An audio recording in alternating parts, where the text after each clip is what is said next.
Next comes the palatine process. Palatine process projects medially as a horizontal shelf from the junction of the nasal surface and the alveolar surface.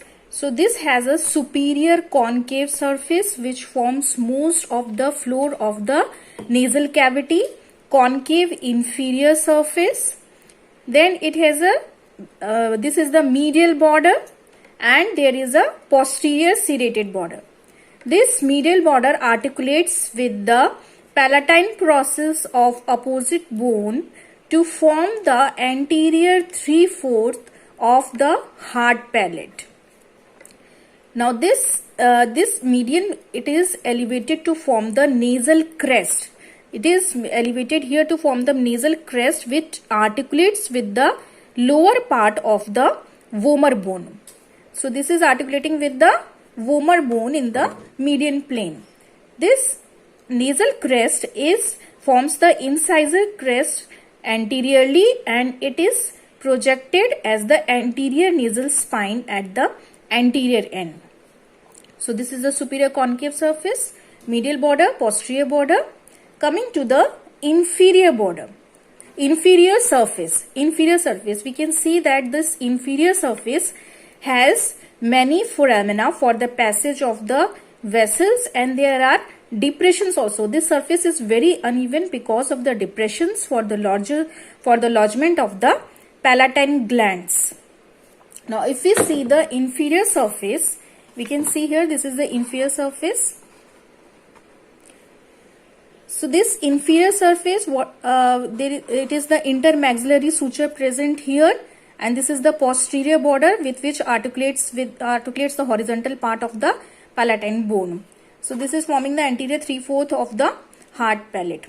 Now in young skulls, what is this postnatally? There is a sutural line that is extending from, I will tell you about the incisive fossa, that is extending from the incisive fossa up to the junction of the lateral incisor and the canine tooth. So this is the a sutural line is present, which is in the middle decade it becomes absent. It is generally absent in the middle decades. Now here this is an incisive fossa which is behind the central incisor. This fossa, incisive fossa, which has two canals, lateral incisive foramina. It has on either side.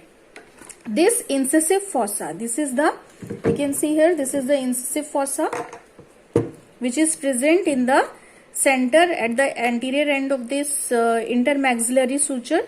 This incisive fossa opens in the lateral wall of the nasal cavity. Now it has lateral incisive foramina which transmits long nasopalatine nerve and greater palatine vessels. Now this part of this sutural line, anterior part, it is known as premaxilla or os incisivum. It is present, this part is present anterior to this sutural line. Now posterolaterally, this it contains a groove for the greater palatine vessels in the nerve. So behind it, it is the palatine bone where the greater palatine foramina is present. So this is the greater palatine foramina, and on the maxilla there is a groove for the greater palatine vessels in the nerve that is present here posterolaterally. This is the, if you see here, this is the groove for the greater palatine nerves and the vessels. So here it is the incisive fossa with lateral incisive foramina. So this is about the inferior surface of the palatine process.